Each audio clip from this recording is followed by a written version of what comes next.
Thank you everyone for joining us. Glad to have you today, and we're going to talk a little bit about making holiday sales.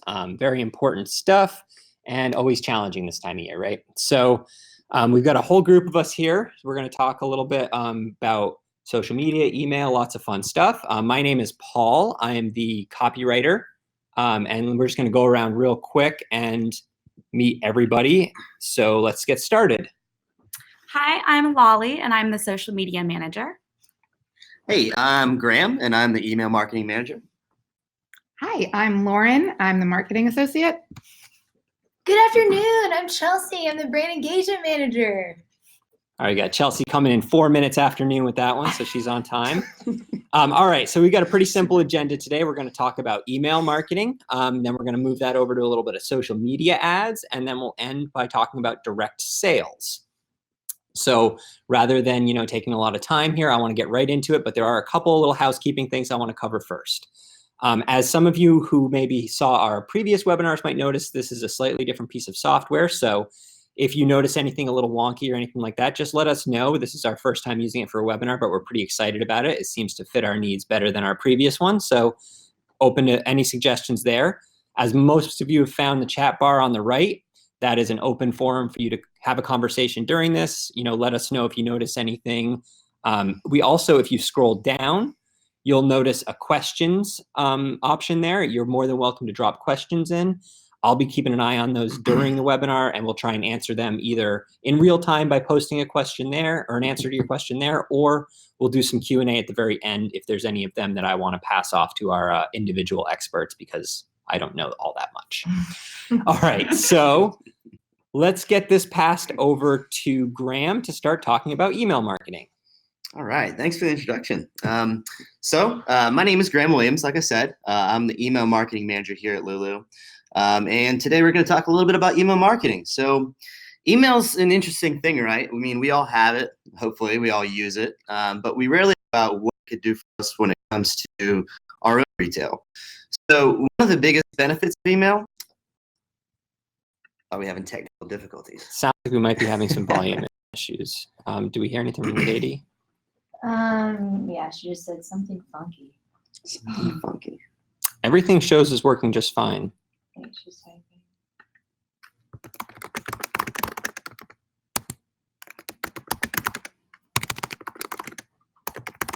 So coming in and out of the volume and sound lines. She can't hear you typing. How about now? Should we do tests?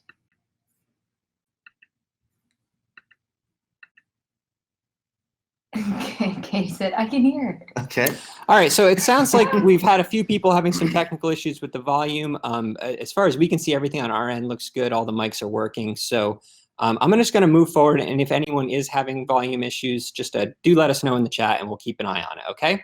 Sorry about that, Graham, if you want to go ahead. Oh, yeah, it's totally cool. So yeah, I'll start over again. So my name is Graham Williams. I am the email marketing manager here at Lulu. And so I just wanted to talk about email marketing here. So email is an interesting thing, right? I mean, we all do have it. We hopefully all use it. But we rarely ever think about what it can really do for us when it comes to retail, especially our own retail. So one of the biggest benefits of email is its return on investment. So according to Campaign Monitor, who's one of the bigger email marketing service providers out there, the average email marketing campaign results in around 122% return on investment, meaning that for every dollar spent, people see an average of about $38 in revenue, which sounds pretty good for the holidays, right? So another benefit of email marketing is the fact that it gives you direct communication with your audience. So unlike social media, where you're putting out ads to people you're hoping will be attracted to your brand, typically your email audience is going to already be familiar with you. They've literally signed up to receive email messages from you. So, when people sign up for your emails, they're openly inviting you to send them messages. The way I like to think of, email inboxes is really a personal space. It's reserved for people you want to hear from, like mom and dad and the Lulu marketing team. So, it's important to respect that invitation, right? So One thing to remember about emails is that, as I mentioned before, everybody gets them. So I think I speak for everybody when I say that my inbox gets absolutely flooded with emails during the holiday season. So, you really want to respect that open invitation that people have given you, and just not completely just bombard them with messages. So most email platforms out there give you metrics like open rate, or unsubscribe rates. These are important things to monitor. And will often give you a pretty good indication of whether or not, you're sending too many emails. But we'll get over this in greater depth later. So I just want to talk a little bit about lists, right? So lists are exactly what they sound like. So just like everything else that you collect, once you start gaining more and more subscribers, you're going to want to organize them. And this is especially true during the holiday season. And that's exactly what lists are for. So just a couple of examples here. If you've written different genres of books and have a way to organize your list by genre, that specific messaging is important, right? I mean, if I specifically sign up for your messaging for your romance novel, or I might not always want to be messaged about your nonfiction book about your encounter with Santa Claus. Sure, it might not hurt to let me, be aware of your nonfiction book about, your encounter with Santa Claus, but I wouldn't want every email to be about that book, right? Because I've shown interest in a specific thing and I kind of want to keep it in that realm.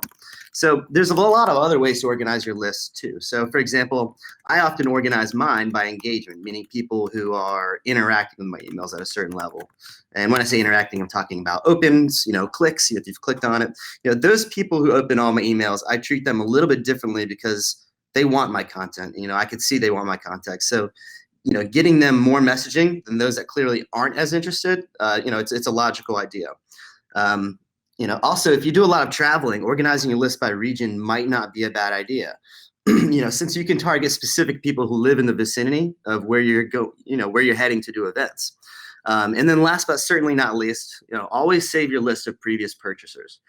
This is kind of your cash crop. These are the people who have literally bought your book before. You really want to treat them like royalty, show gratitude. So let's talk a little bit about what types of messages we send to our subscribers. So I'm going to give you just 3 examples here, and by no means is this all that you can do. You can do as much as you want, but these are the most popular types of messages that we see, authors doing usually. So first off, obviously promotions. So everybody loves a good promotion, especially during the holidays. So inform your readers of special holiday discounts, free shipping. People love free shipping during the holidays, or any other special deals that you've got going on. That said, pay attention to how long you want this sale to last when you send it out. So 1 week is generally a good time span for a promo email, since a lot of folks don't open emails immediately. And there's absolutely nothing I hate more than seeing a promo email for a sale once it's already expired. So second, announcements. So, let people know of book signings that you might have planned, or, reading events that you might be participating in. You can also, group book previews in with this, let people know what's in the works.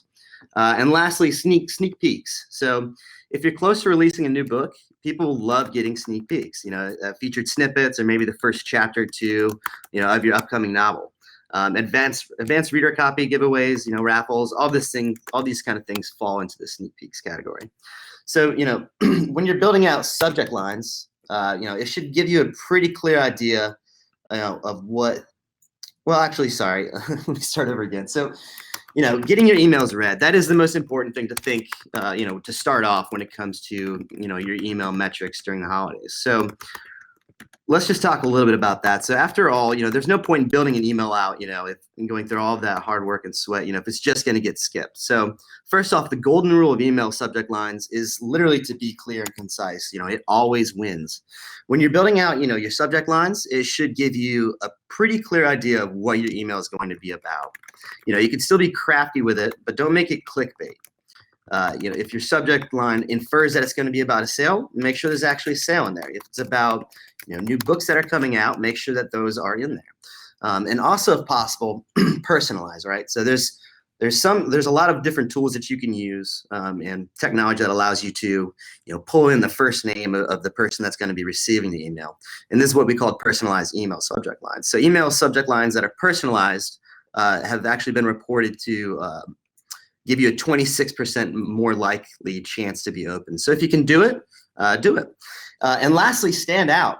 My favorite thing to do is to, open up my phone or open up my email on my desktop and see what emails stand out to me, and take note of what people are doing. Was it an emoji that pulled me in, or was it a really a crafty subject lines? The puns, people love puns or things that rhyme.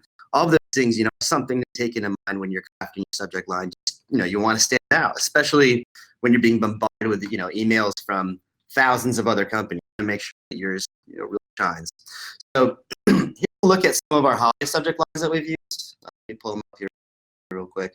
So you can kind of see, all of these are, we've actually used these on our own campaigns here, and these are our best performing ones we've had. So you can see almost every single one of these has an emoji that is kind of related to the subject line itself, right? So it's relevant. So, and you also want these holiday focused. So on this first one, you can see, books, nice little book emoji. Make this holiday one for the books. You got the pun in there. It's very clear and concise on what you're doing.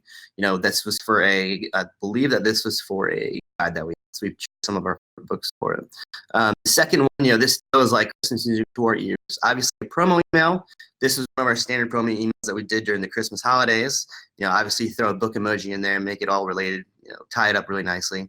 I won't go through all of them, but you can kind of see the trend here, right? So you have a really nice emoji, you have a really focused subject line, and that's really what kind of brings people in. And lastly, we got that gift with the excerpts from my upcoming novel. So, that would fall into the sneak peeks category I was talking about before. Okay, yeah, so just if you get the general idea of that, it should make sense. Next off, we're going to talk a little bit about frequency, and frequency is exactly what it sounds like. So, how often are you actually messaging your subscribers? Is it once a week? Is it 3 times a week? Once every hour? Hopefully not. You're not sending emails out every hour. I mean, that would really suck. But but a good place to start is once a week. Then if you're getting good open rates, maybe up that number to 2 emails per week and see how that affects your open rate. Keep testing and measuring to find that sweet spot. You should always start with testing as soon as possible. This way, you give yourself more time and more metrics to back your campaign up, which leads me a little bit to understanding your metrics, right? So this is really the gears behind everything that you're doing when it comes to email. This is the most important part of the process. So without metrics, you won't be able to tell whether or not your campaign is absolutely killing it or if it's completely falling apart at the seams. So first off, we'll talk a little bit about open rate. Your open rate is simply just the percentage of people who opened your email that you sent it to. The open rate is going to be the best indicator, absolutely, of whether or not your subject line is captivating or not. So if you have a low open rate, it might be a good idea to go back and look at your subject line. Was it enticing? Is it something you would click on? Remember that during the holidays, people are getting literally, again, I've said this a million times, I can't say it enough, bombarded with the emails. What would make them click on yours over the thousands of others that they're receiving? So next up, we'll talk a little bit about click-through rate. So click-through rate, exactly how it sounds as well, very plain and simple. How many people clicked on what you wanted them to click in your email? Your click-through rate is heavily influenced by your copy within your email. So if did your copy persuade the subscriber to read further? If you're seeing a low click-through rate, it might be a good idea to play around with your copy, or also double check to make sure your call to action, which is the buttons that you typically see in emails that say shop now or find out more, are they attractive? Do they stand out? Can people tell that they are buttons that, are clickable?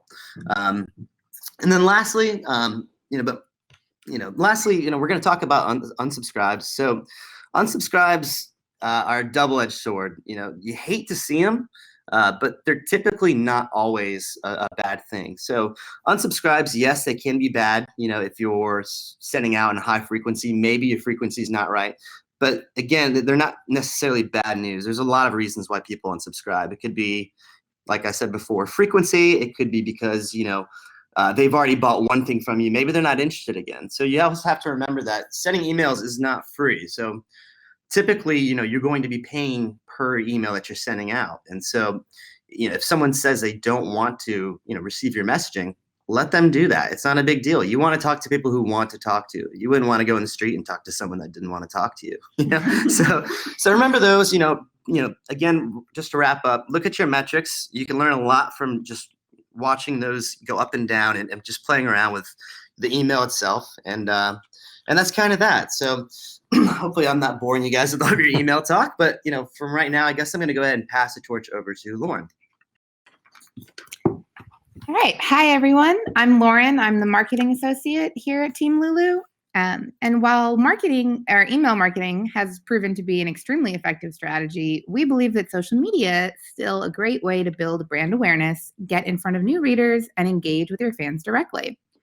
So for this webinar today, we're going to review two aspects of social media marketing for the holiday season: paid ads and native or organic content. Before we get started, there are a couple of things we want you to keep in mind. First, keep your style consistent across all of your marketing efforts, both for holiday and in general.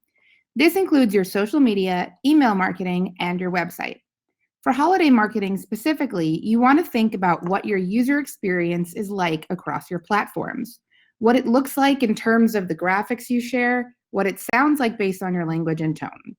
Having a cute little animated snowflake graphic on Twitter can be great, but if they're competing with the hyper-realistic Yule log on your blog, there might be some mixed messaging that's confusing your shoppers a little bit.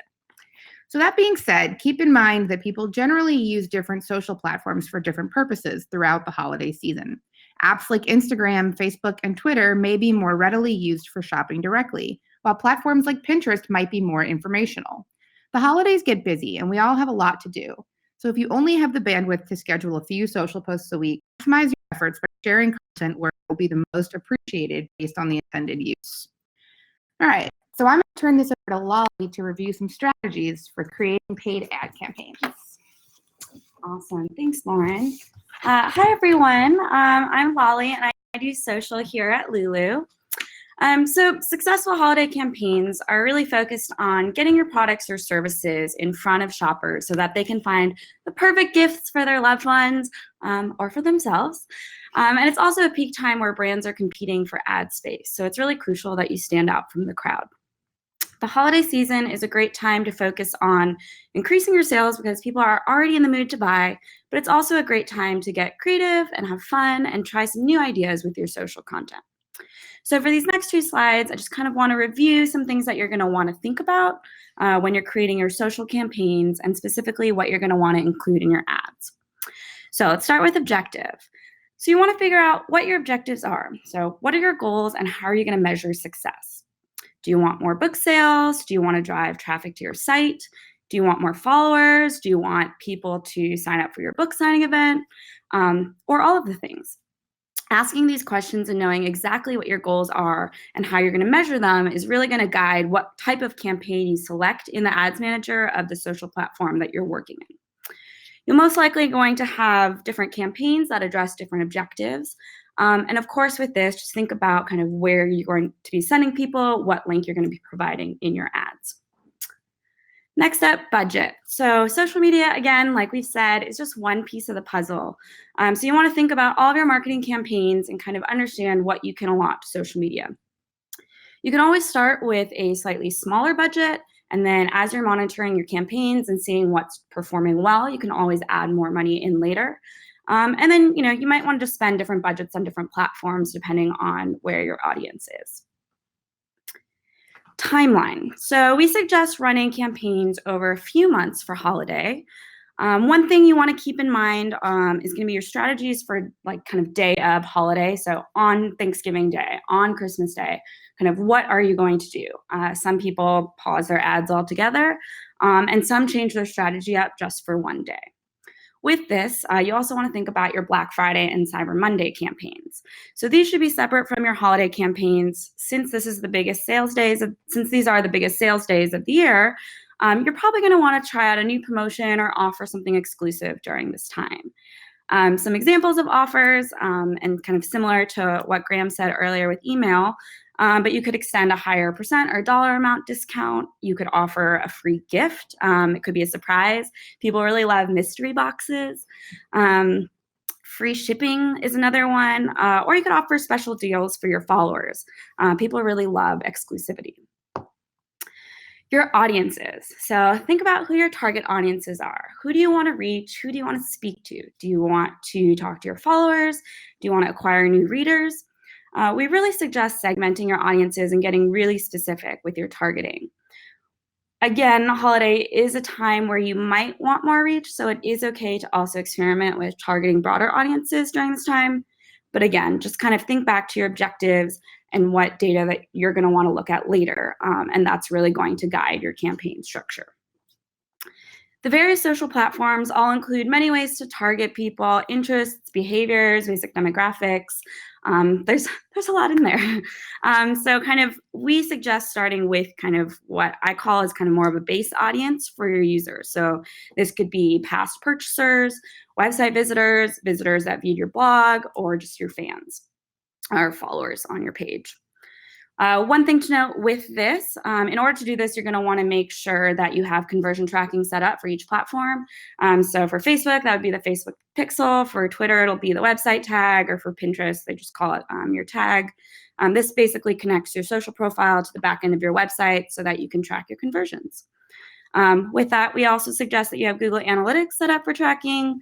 I know this is kind of a lot, but if you need help setting that up, there are a lot of great articles online for setting up conversion tracking with social. Also, if you have these base audiences set up, this will also allow you to retarget those people, for example, who have already purchased from you or have visited your website. Once you have these audiences set up, then you can create what Facebook, for example, calls lookalike audiences, or Pinterest calls it act-alike audiences. If you don't know what that is, a lookalike audience is basically a new audience that you can create that will match your audience source to the users on the platform with similar interests and demographics. So let's just say that you have your email list and you upload it to Facebook. So the lookalike audience you can create will basically be people on Facebook that have similar interests and demographics to your email list. And Facebook is a really great platform to use for lookalike audiences specifically. We always suggest starting your targeting with a lookalike audience and then adding interests and demographics and behaviors and all of that on top of it, just to really narrow down your audience and get the most qualified leads. And remember, the more targeting that you're going to add when you're creating your audiences, the more narrow it'll be. And then don't forget, you can also exclude interest targeting or behavior targeting as well, just to kind of avoid audience overlap as well. So your theme and your message, what are you saying? So you want to include, of course, whatever theme you're choosing for your holiday marketing campaigns in your social ads. And we'll talk about this a little bit more in a later slide. For your ad copy, you want to keep it short and sweet and to the point. If you're offering a deal, just make it really clear and obvious. Holiday shoppers they're on a mission, so just kind of give them the info that they need right away. And remember your brand tone. Are you more professional? Are you more casual? Are you hilarious? You can try new things while also staying on brand during the holiday. Holidays are also a great time to use emotion. I know that we have all seen those commercials that really tug at your heartstrings, so that definitely works. You really just want your ads to convey relatable moments, solve a problem, and use personalized language. And also create a sense of urgency. So this is a little bit more applicable for promotions or Black Friday or Cyber Monday campaigns. But this kind of with your language, like the, don't wait, hurry, last chance, last offer, that kind of messaging will also help with your promotions. And then last, graphics. So you want to create simple, eye-catching graphics that engage your audience in the shortest amount of time possible. So you really want to think about your graphics if there's just kind of no accompanying copy. Would your audience know exactly what you're saying? Or would they know kind of what story you're telling or what information you want to give just by looking at your graphic? If you don't have a graphic designer, no worries. There are a lot of free tools out there. Some of our favorites are Canva and Unsplash, and you can use those to create really professional graphics. During the holiday, people are looking for inspiration and looking for specific gifts. So one thing that you could try to do is incorporate your book kind of into a holiday scene, for example. We see a lot of those kind of lifestyle images on Pinterest and Instagram, for example. And then last, for all platforms, and this doesn't just go for graphics, but just to read the ad policies and guidelines. One thing to note specifically for graphics, Facebook has what they call a 20% rule, and this actually includes Instagram and stories since that's all in your Facebook Ads Manager, which basically means for those platforms, you can only have 20% of your graphic have text. So essentially, you don't really want to have a lot of text on your Facebook, Instagram, or Stories graphics versus Pinterest, where you're going to want to actually include text on your graphics. So just a few things to keep in mind. All right, next step. I wanted to show a couple of examples of some great holiday ads from previous years from kind of more well-known brands. I just want to talk through this so you can kind of get a sense of what you're going to need in order to create ads that convert. So just some basic things, you're going to want to have your copy with a call to action or CTA and a link. Instead of a link, for some platforms, you can have CTA buttons, or you could use both. For Facebook, for example, their CTA buttons, you can actually select what it says. So it could say shop now, sign up, call now, register. You're going to want to have your graphic or video. And then in some cases here, you can see a couple of these are Facebook desktop ads. You can have a headline and a description. Again, depends on just what platform you're using and kind of where your ad placements are. So let's start with the Indigo chapters. So this bookstore compiled a must-read book list showing off their knowledge of books. They're really speaking to their audience and anticipating what they're looking for and providing value. So, their copy says, "We knew you wanted to read more this year." And they didn't use a description, but they do have a very clear headline that says must-read books of 2016. And they included a shop now button for the CTA. For the Target ad, so this is a Black Friday ad. Again, it's really obvious when you see a Target ad in your feed. Their branding is really defined and consistent. The headline here is clear and to the point. It says Black Friday preview. And the description explains kind of what you're going to see. So it says, find out what's hitting this year's Black Friday sale. They also include a Shop Now button for their CTA. And this ad I wanted to put in here because it just really builds excitement and curiosity. Words like preview, find out, and in the graphic putting it's here. Dollar Shave Club, they took a more comedic approach to showing off their product as the perfect gift for all different types of people. Even Nana, probably, is what they say. So they also chose to use a carousel ad. So each of their graphics in the carousel tells a different story. Tells a full story, but kind of their own unique story. And they have a clear CTA in their copy. It actually says swipe more to get people to swipe through the carousel. And then each ad in the carousel has a CTA button as well. And then last, Coca-Cola. This is kind of interesting because they chose to do a very lightly branded graphic with kind of unbranded copy or message for their ad. So everyone loves holiday music, so they created their own Spotify playlist. And they're really using this content to retain their followers and attract new ones. And this is just a great example of thinking outside the box, not being too salesy, and really adding value. Again, with doing stuff like this, it does help to be a big brand, but hopefully this can help you kind of think about kind of some of the fun things that you can do with your holiday content on social.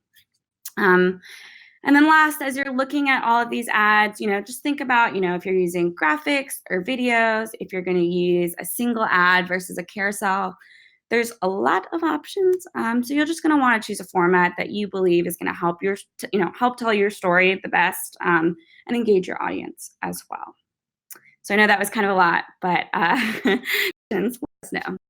So now passing it back to Lauren for some more holiday social content ideas. Thanks, Lolly. So real quick, just remember that paid ads don't have to break the bank. You can use all of Lolly's tips and tricks to create pretty substantial, successful ad campaigns for under $50. But if you're still not sold on the idea of paid ads, don't worry. There are plenty of other ways to use native content on social media to engage your target audience this holiday season.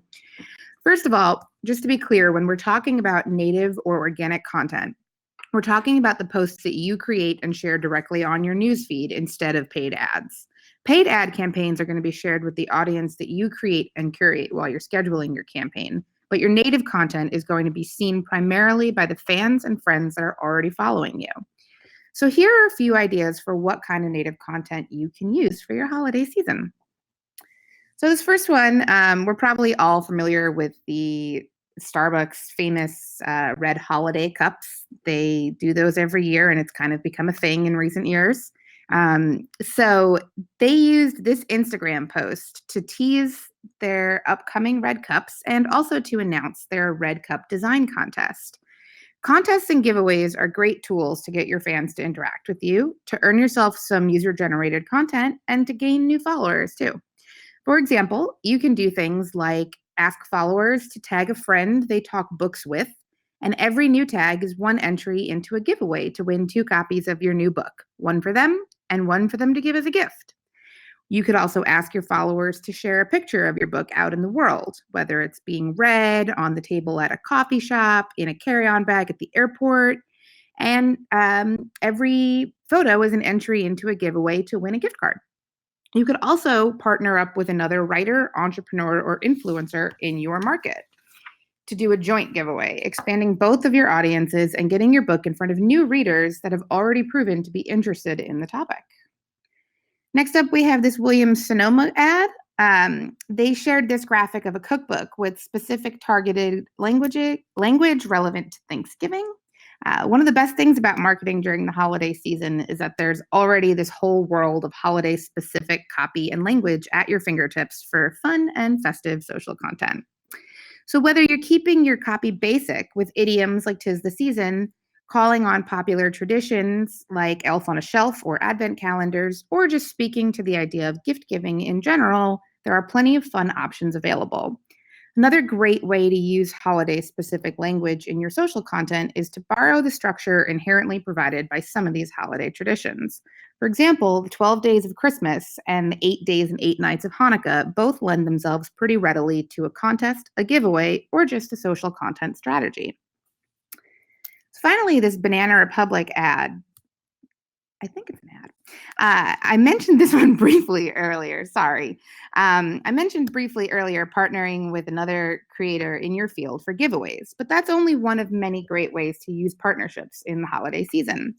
Campaigns like this partnership with the Humane Society was a great opportunity for Banana Republic to contribute to a good cause, do some good for the holiday season, generate great social buzz for their company, and reach an audience that might not have had Banana Republic on their radar before. Plus, we all know everyone loves dogs on social media. So, if any portion of your book proceeds go to a good cause, or if there's a local organization near and dear to your heart that you'd like to support and help raise awareness for, maybe your book lends itself to an obvious partnership with a charity or volunteer opportunity, explore those options. There are plenty of opportunities to tie together both fiction and nonfiction books with meaningful organizations or individuals. And of course, like I mentioned earlier, don't rule out previously organized partnerships with other content creators, whether you're collaborating on a bundle giveaway with a big group, participating in a blog tour, or just spreading the love by sharing and retweeting promotional content from other creators. Your social media engagement can get your book in front of new audiences, and it might just be the perfect thing they need for their holiday shopping list. All right, so I'm going to go pass this over to Chelsea now so she can talk to you all about direct sales. Yeah, thank you, Lauren. All right, last but not least is direct sales. So I'm going to talk to you guys a little bit about what this is and what this could mean for your holiday marketing plan.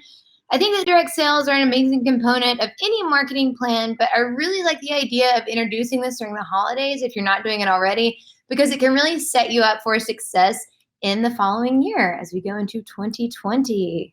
So let's find out how you can take advantage of this method. Nope, we're going to find out why you would sell direct. So why would you sell direct?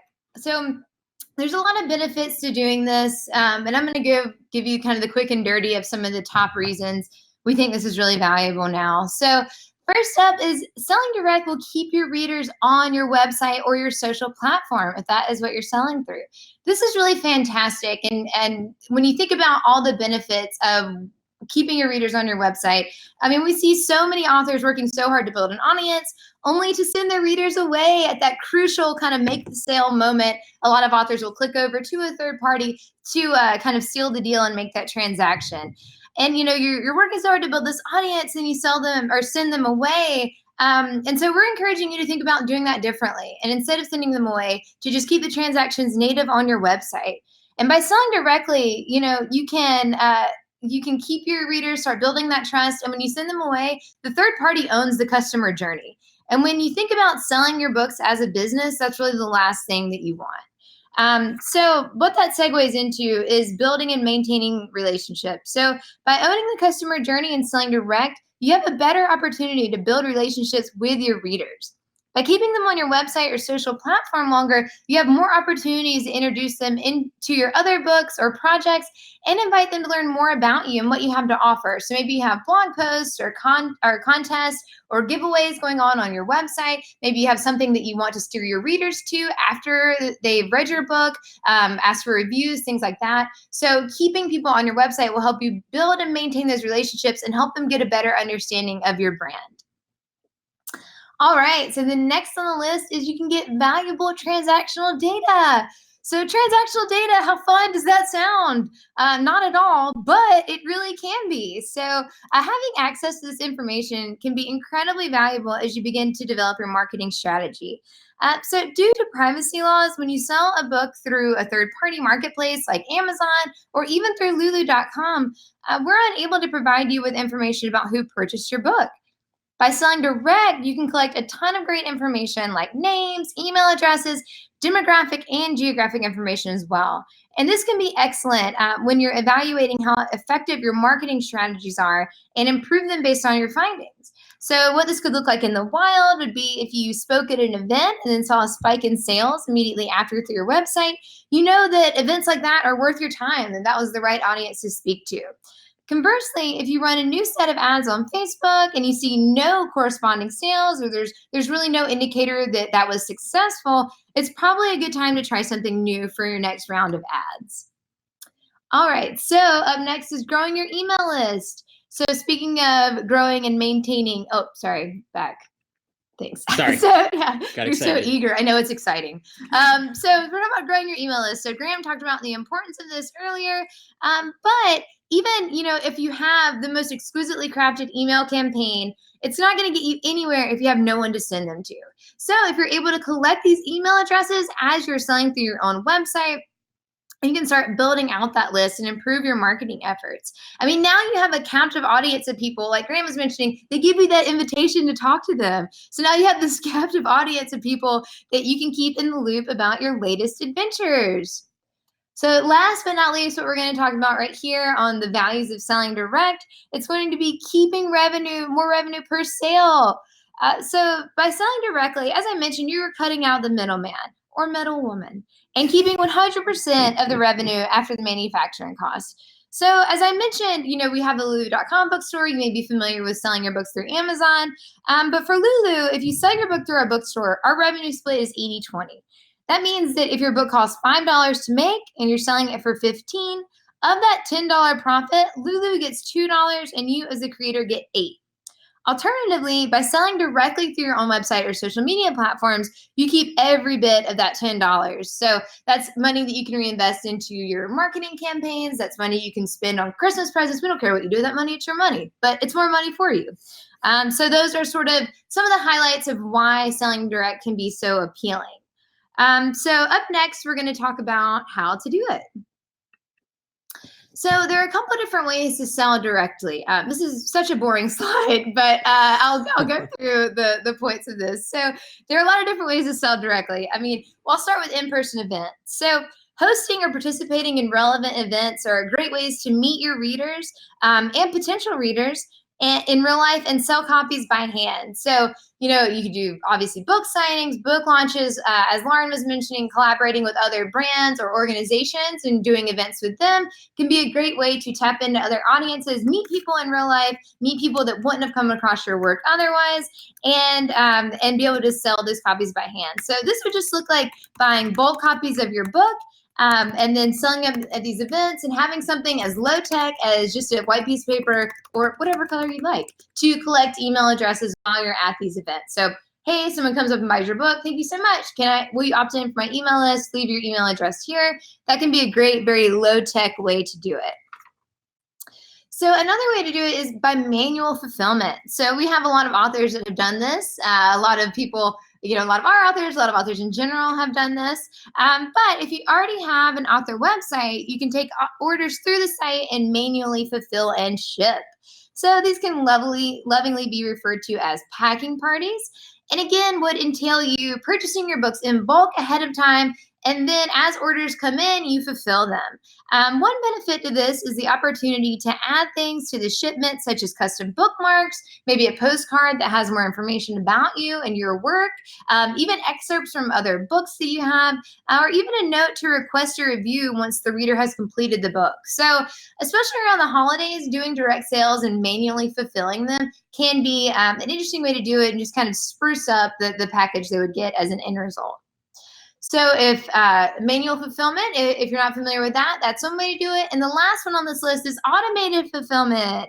So if packing parties are not your style, then the option behind door number 3 here is probably right for you. So by selling directly and automating the print and fulfillment, you never have to worry about inventory or postage or bribing your friends and loved ones to help you lick envelopes. So I know that sounds great, the automated fulfillment, but how does that work and how can you do that? And I'm going to tell you as soon as we switch this slide. Now? Now. Got it. Boom!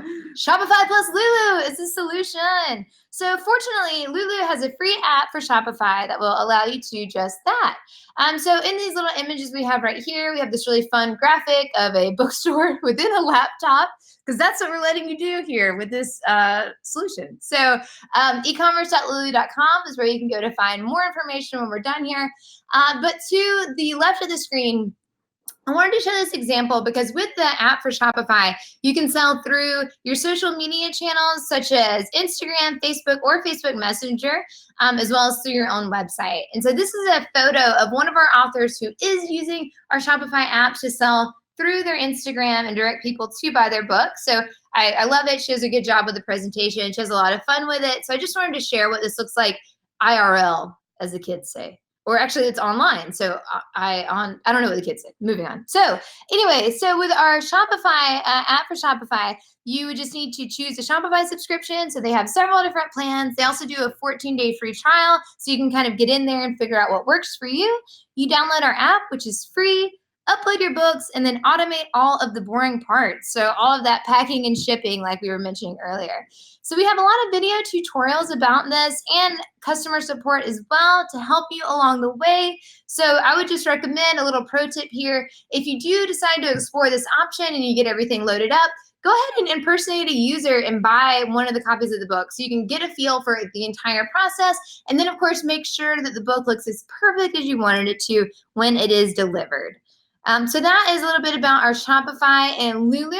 And I think that's kind of wrapping up all that we had for you guys today. But I did want to end with some action items. We have the questions slide up, but I know we usually kind of like to leave you guys with action items. So I'm just going to kind of hit these and then we can open up for questions. And hopefully you guys have been able to hear us. And so we'll find out at the end. So action items for email. So for your holiday campaigns, be sure to organize your list. If you have a list already, go ahead and start segmenting it if necessary, and organizing it to figure out who you need to speak to and what you're going to say to them.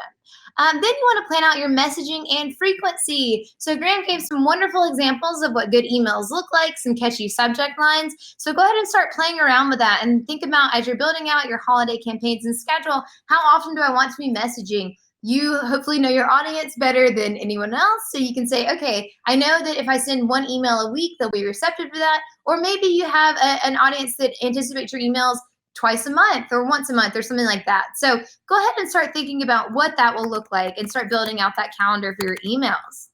For social, so create your social campaign strategy for the holidays, especially your budget, timeline, and goals. So Lolly and Lauren walked us through a lot of great tactics for holiday campaigns, but starting with your budget, timeline, and goals is really going to help you fill out the rest of that list. So your audience, who you're talking to, your themes, and the messaging and everything else that you want to get out there. So starting with those 3 things is, and especially now that we're a couple weeks out, will really help you kind of have a really strong and robust social campaign.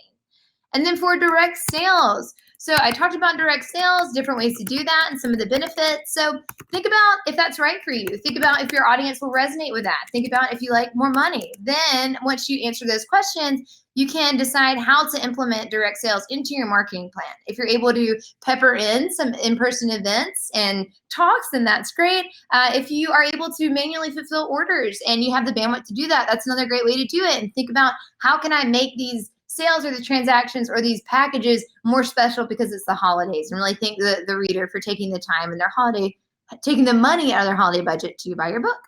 And then the last thing would be think about how to implement the Shopify solution. If that is what you're interested in, if you want to automate the fulfillment, how would that work for you? Pick your Shopify plan and then go ahead and download the app and go through the steps there.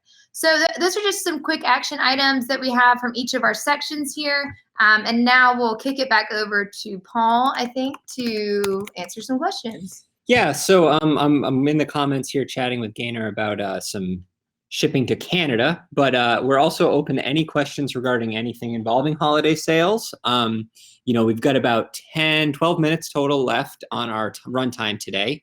So I'm just going to go ahead. I was starting to type out a question or an answer to the question about sales to Canada, but I actually can talk to that a little bit. And I will preface this by saying that I haven't really been involved in the sales and distribution side of Lulu in quite a while. So there may be some changes, some things that need to be touched on specifically by someone who is involved in that day to day. But there are a lot of mitigating factors that can affect a bulk order, especially if around this time of year you're thinking of ordering, say, 100 books for manual fulfillment to do like Chelsea was talking about manual fulfillment. Yeah. So doing, if you're planning a packing party with some special holiday gifts that maybe you're going to get included with the book sales or anything like that, or if you've done, say, like a Kickstarter where you have some stretch goals where they get like an added bonus around the holidays for your book, those sorts of things, you're probably going to want to get a bulk order shipped into you that you then repack and send out to the authors individually, because automated fulfillment doesn't work great for sliding other things into the packaging. It doesn't work at all for them. Doesn't work at all. We've been asking our printers, and every time we ask, they just kind of roll their eyes. Apparently they are full up printing books all day. Who would have known? So right. Also, and just to add to that, a great point is if you are thinking about doing the manual fulfillment and want to add in some fun things for the holidays, 3 to 5 business days, if you're printing on demand, is what it's going to look like.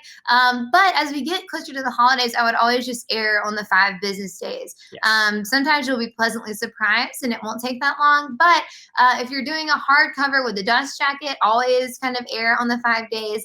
And then, of course, as we get into the holiday season, go ahead and give yourself that 5 business day window to receive your books. Absolutely right. It's as unreasonable as it sounds. Our printers actually like to sleep occasionally, so we're talking about that too, trying to get them out of that. We're trying to keep them up 24/7, but it's a challenge. So the important thing, and I'm going to circle back to the question about getting an order shipped to Canada and pricing alternatives and things like that. The best things you can do when you have those kinds of questions that get real specific to details about your book, the order location, where it might print, because we've got printers located in 7 different countries around the world. It's best to reach out and contact us directly and get in touch with someone, particularly for an order, like a self-purchase order like that.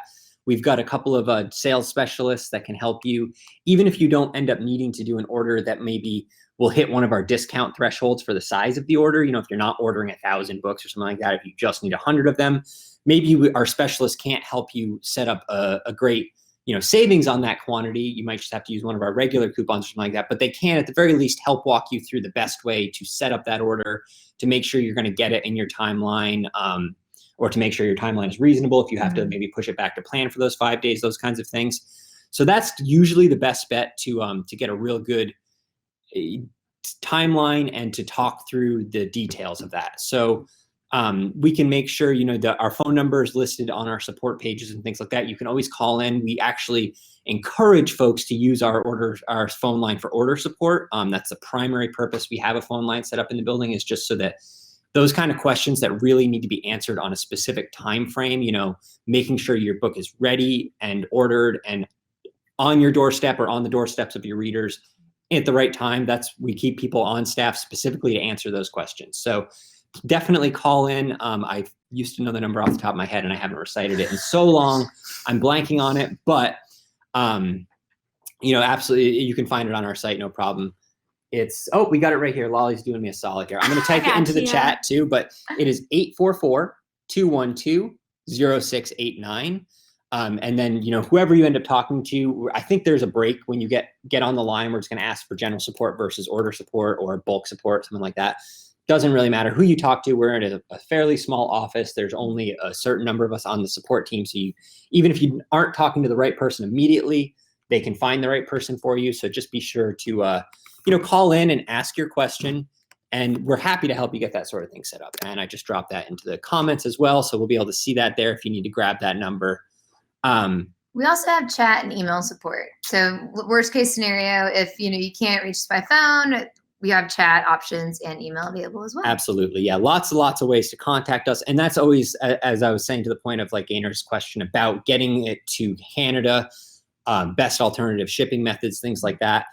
It's so hard because there are so many variables to go through. The best thing you can do is get in touch with someone directly, give them your absolute, date that you need it by, your price points, things like that. And we can work with you to figure out, what's going to be the best option. And the best thing about working with our support team is, they're 100% in this to help you. There are times when, maybe we aren't going to be able to handle what you need precisely in your timeline. And we'll be honest about that. So that's always a good thing to do, is just talk to us and get your questions answered that way. Especially this time of year, is because we get close to the holidays. We get busy too. We have a lot of people, checking on orders, calling in, things like that, needing to finish their book in the last minute. So anything you can do to be ready now, as opposed to waiting until November, you're doing us and yourself a favor. Yeah, for sure. If there are any other questions people want to throw in there, in our chat, feel free to give us some questions. And we'll do our best to answer. I'm seeing some chats go in there from a cruise line, so I'm wondering what's going on here. Maybe that looks like it might be a little bit of spam, so we're gonna ignore that one. Who doesn't love cruises? Who People doesn't love to love- read books on cruises. Tap into the cruise market, people. Let's hit this person up and find their contact information, and then let's try to sell them some of your books. Yeah. They would love that. Sorry about that, folks. We blocked that one out now, so we shouldn't see that anymore. And so, yeah, I don't see any other direct questions besides a few that Gainer had here. And Gainer, just to let you know, we'll send you a follow-up email with some information as soon as we're done here, and I'll get you in touch with someone in the building that can help you out with making sure that we know what your pricing will look like, and we can make sure that's going to fit your needs for the holiday season. But if there are no other questions, we're going to wrap it up, set you all free to do your holiday marketing or have lunch. I'm going to go get myself some lunch. Yeah, thank you everyone for joining us. And I hope this, if it didn't answer some questions, it at least inspired you to maybe try something new and get your book in front of some new folks this holiday season. All right, thank you everyone for joining us, and have a great afternoon.